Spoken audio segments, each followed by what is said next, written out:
श्रीनाथ नारायण वासुदेव श्रीनाथ नारायण वासुदेव श्रीनाथ नारायण वासुदेव श्रीनाथ नारायण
ज्ञानतिमिरान्धस्य ज्ञानाञ्जनशलाकया चक्षुरुन्मीलितं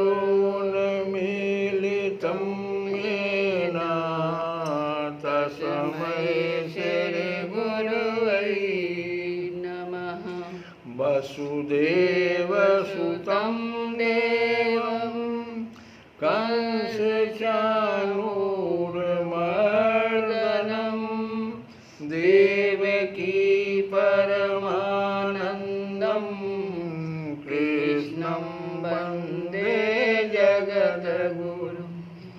रुक्मिणीकेलिसंयुक्तं पीताम्बरसुशोभितम्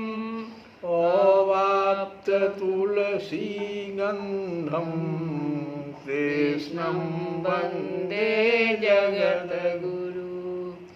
हे कृष्ण करुणा सिन्धो दीनबन्धो जगत्पते गोपेश गोपिकान्त राधाकान्त नमस्तुते। तप्त कांचन गौरांगी राधे वृंदावनेश्वरी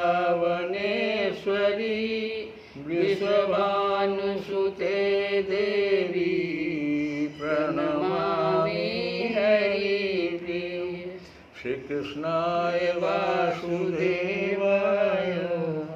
हरये परमात्मने प्रणतक्लेशनाशाय गोविंदाय नमो नमः।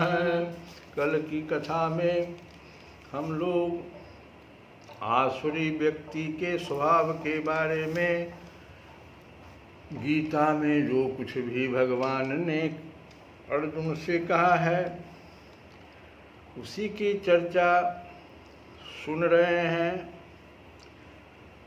भगवान आगे कहते हैं कि ऐसे व्यक्ति वैदिक शास्त्र का तो ज्ञान नहीं ही रखते हैं, न कोई श्रद्धा रखते हैं। वो तो सिर्फ इंद्रिय भोग के लिए कुछ भी करने के लिए अपने को स्वतंत्र मानते हैं, लेकिन उसका क्या परिणाम होगा उसकी परवाह उनको नहीं है। भगवान कहते हैं कि इदम अद्य मया लब्धम इमं प्रापस्ये मनोरथम् इदम् अस्ति इदम् अपि मे भविष्यति पुनर्धनम् असौ मया हतः शत्रु हनिष्ये च अपरानपि ईश्वरः अहम्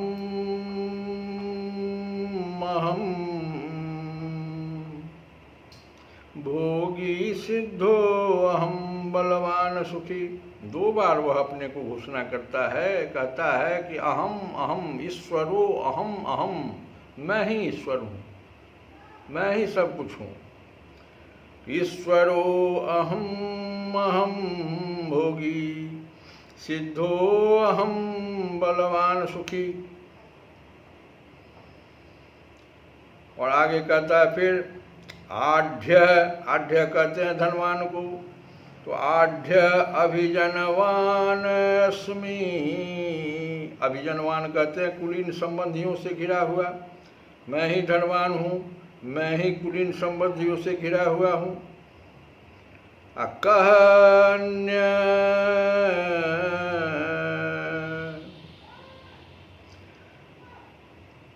अन्य अस्ति सदृशः मया, मेरे समान कौन है।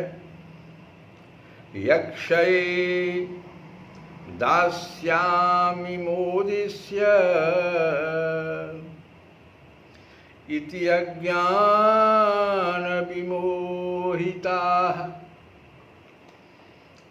आसुरी व्यक्ति सोचता है कि आज मेरे पास इतना धन है और अपनी योजनाओं से मैं और अधिक धन कमाऊंगा। इस समय मेरे पास इतना है, किंतु भविष्य में यह बढ़कर और अधिक हो जाएगा। वह मेरा शत्रु है और मैंने उसे मार दिया है और मेरे अन्य शत्रु भी मार दिए जाएंगे, ऐसा वो सोचता है। मैं सभी वस्तुओं का स्वामी हूँ, वही ईश्वर अहम भोगी। मैं सबसे धनी व्यक्ति हूँ, मैं सही वस्तुओं का स्वामी हूँ, मैं ही भोक्ता हूँ, मैं सिद्ध हूँ, सिद्धो अहम। अबलवान सुखी, मैं ही बलवान हूँ, शक्तिमान हूँ, मैं ही सुखी हूँ, मैं सबसे धनी व्यक्ति हूँ।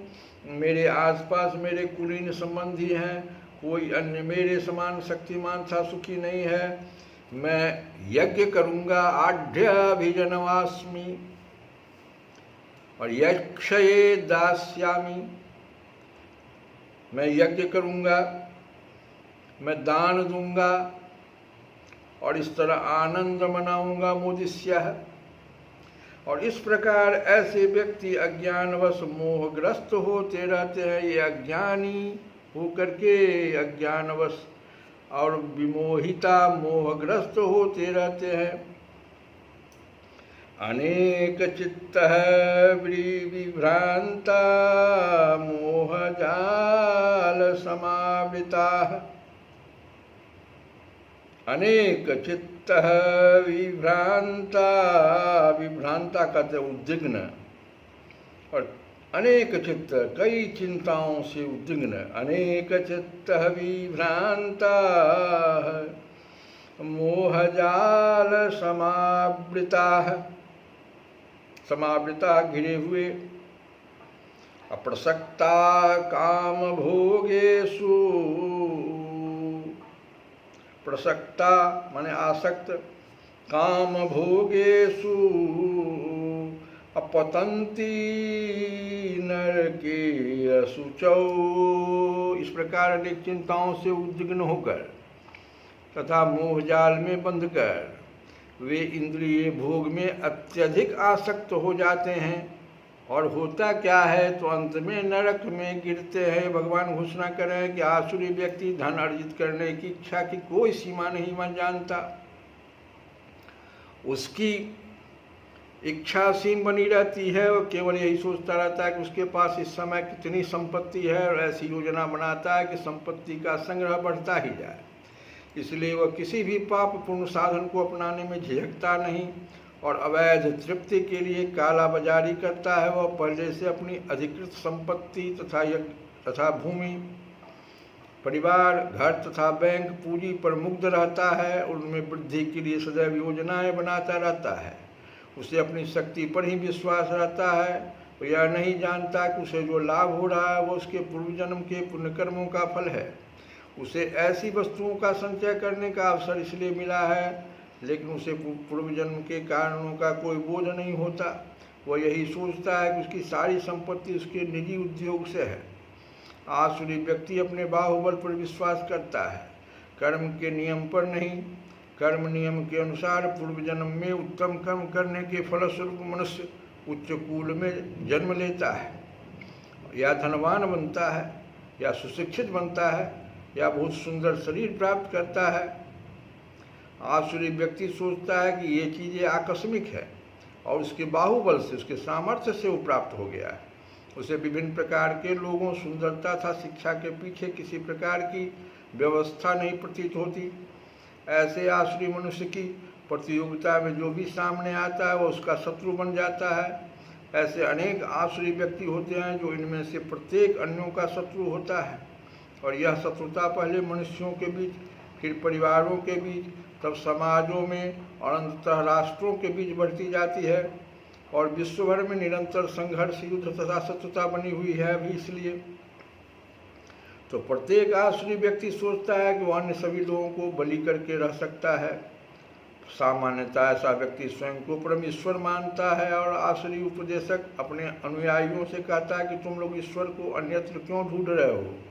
तुम स्वयं अपने ईश्वर हो, तुम जो चाहो सो कर सकते हो। ईश्वर पर विश्वास मत करो, ईश्वर को दूर करो, ईश्वर मृत है। ये ही आसुरी लोगों के उपदेश हैं। यद्यपि आसुरी मनुष्य अन्यों को अपने ही समान या अपने से बढ़कर धनी तथा प्रभावशाली देखता है, तो भी वह सोचता है कि उससे बढ़कर न तो कोई धनी है और न प्रभावशाली। जहाँ तक उच्च लोकों में जाने की बात है तो वे यज्ञों को संपन्न करने में विश्वास नहीं करते। वे सोचते हैं कि वे अपनी यज्ञ विधि का निर्माण करेंगे और कोई ऐसी मशीन बना लेंगे जिससे वे किसी भी उच्च लोक तक पहुँच जाएंगे। ऐसे आसुरी व्यक्ति का सर्वश्रेष्ठ उदाहरण रावण था। उसने लोगों के समक्ष ऐसी योजना प्रस्तुत की थी जिसके द्वारा वह ऐसी सीढ़ी बनाने वाला था जिससे कोई भी व्यक्ति वेदों में वर्णित यज्ञों को संपन्न किए बिना स्वर्ग लोक को जा सकता था। उसी प्रकार से आधुनिक युग के ऐसे ही आसुरी लोग यांत्रिक विधि से उच्चतर लोकों तक पहुँचने का प्रयास कर रहे हैं। ये सब मोह के उदाहरण हैं। परिणाम यह होता है कि बिना जाने हुए नरक की ओर बढ़ते जाते हैं।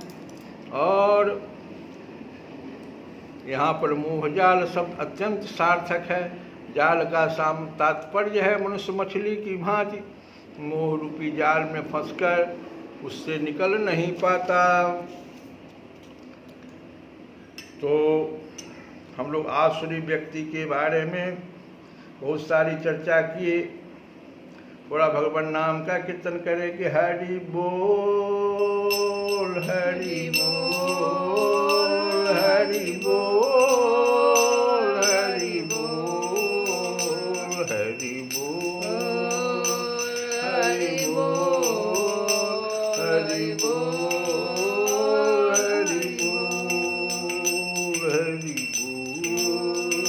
हरि बोल, हरि बोल, हरि बोल।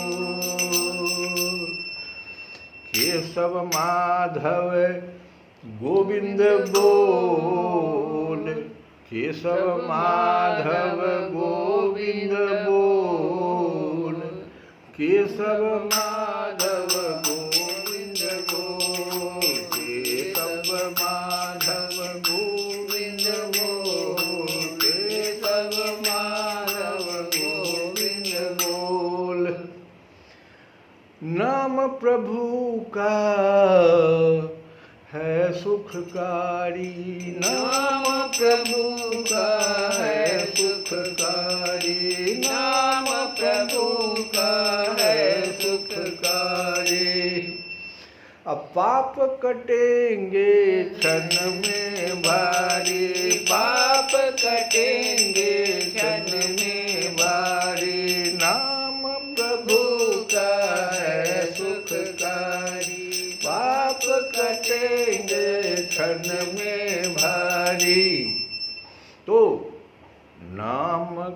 पी लो, नाम का पी लो अमृत घोल, केशव माधव हरि हरि बोल। नाम का पी लो अमृत घोल, केशव माधव गोविंद बोल, केशव माधव गोविंद बोल। अब माधव केशव गोविंद बोल, केशव माधव गोविंद बोल।